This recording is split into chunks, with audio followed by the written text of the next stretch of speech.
welcome to my channel. I hope you're doing well. I thought I'd just go over the Man United story we've done recently, simply because it's really keying up now. Other publications doing it. It's, you know, even Ornstein, Faber come in. We don't get credit for it. We're not big enough, but I just feel it's necessary to sort of ratify our line there, our reliability when it comes to Man United, and particularly around Ten Hag's intentions, because we do get it. We do hear good things from Man United, and in several instances we're the first. And this is the trouble when you're a bit smaller. All the good stuff you do, you get right. It kind of gets wet. You know, if you do a story, then a day later someone else big does it. They're the ones who get aggregated and noticed for it. But if you do, but you miss out on the fuck ups, oh yeah, the fuck ups, they'll make you know about that for sure. So, just sort of go through. So basically, what was put to us, there was the idea that you'd get about 200 million this window, which would be in accordance with FFP. But because of the takeover as it is, it's about 150 because the debt hasn't been cleared. With 150 now, you've bought Mason Mount for £60 million, £55 million rising to 60. Unana's about 50 million, I think it's 47 or something. But so that's 100 down. You've got 50 million pound left, and then next is Ramos Højlund, which I think is 80.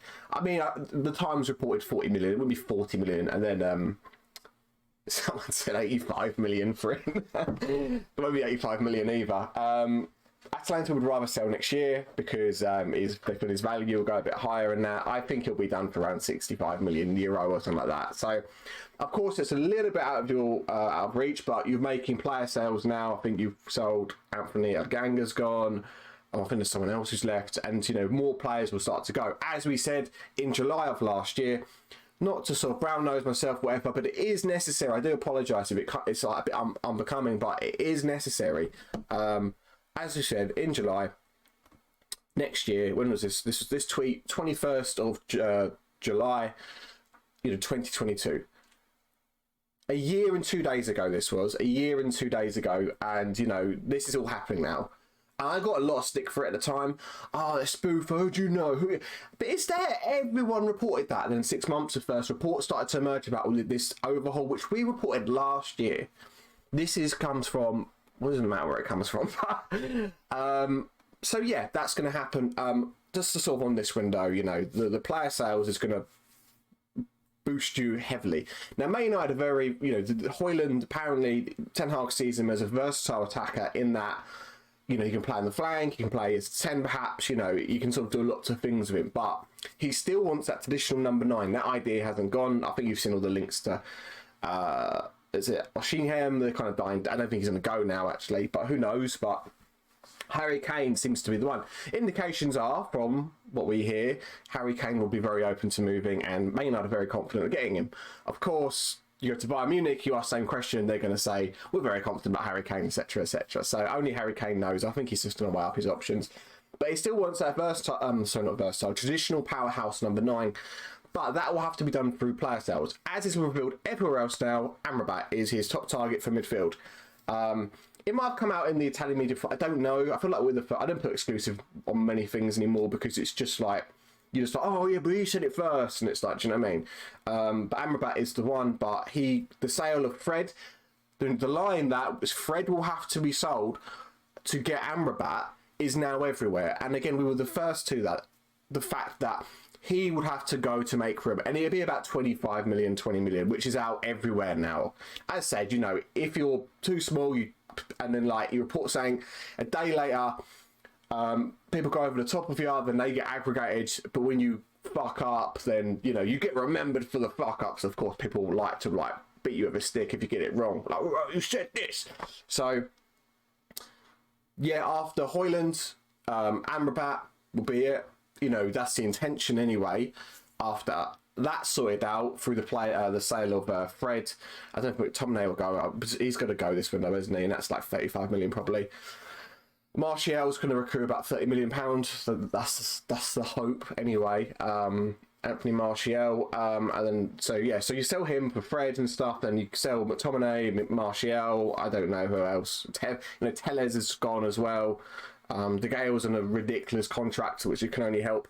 Maguire is basically there because he's no one's going to pay his wages.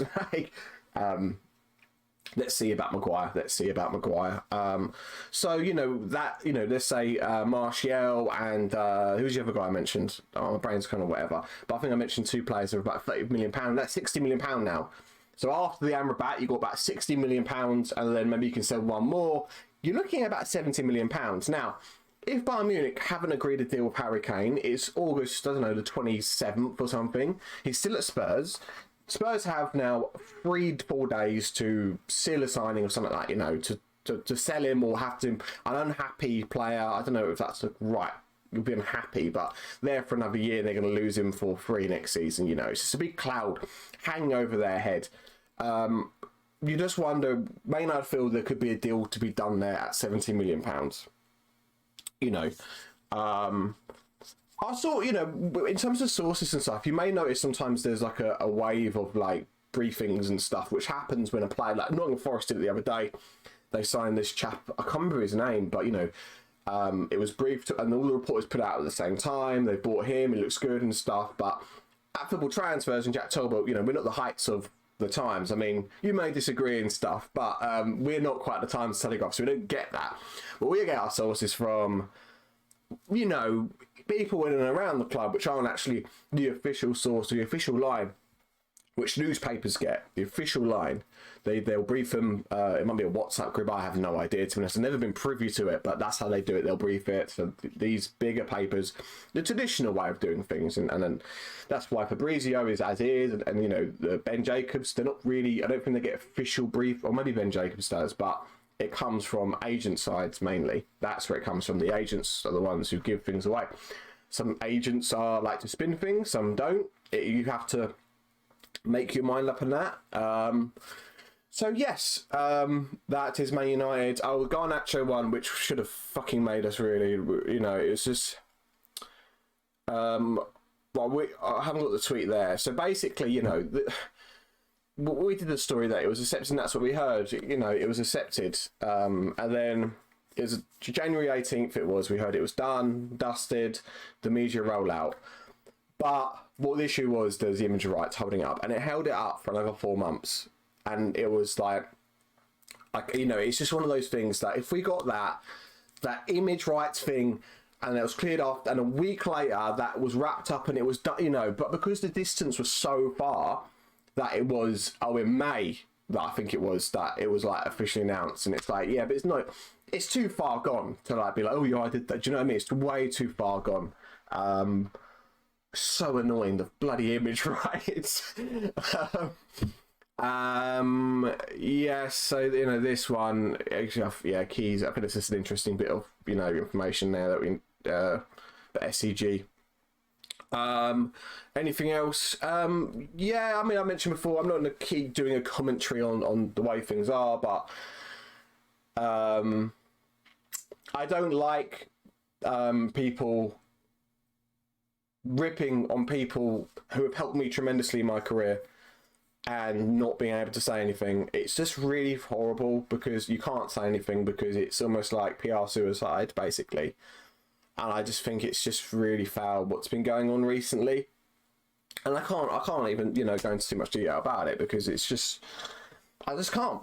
I just feel that I just try and remove you. I just go like, nothing to do with me, move on. But I'm just like, when you discredit reporters, and the little intels and stuff, that's absolutely fine. But if you're a reporter discrediting another reporter in an open forum, you are taught, and I've said it before, this is people's livelihoods. This is puts roofs over, this is their job, for fuck's sake. It's their, whether they're the sole breadwinner, they have a young family, you don't know. And I just find it really unpalatable. And especially if it's someone who's so lovely and as just, you wouldn't believe how much he's helped me. And, I don't know if you'd figure out who it is, but I'll tell you that he's one of the best contact books I've ever seen in my life. I used to go to him, oh, do you know? And he's like, sends it.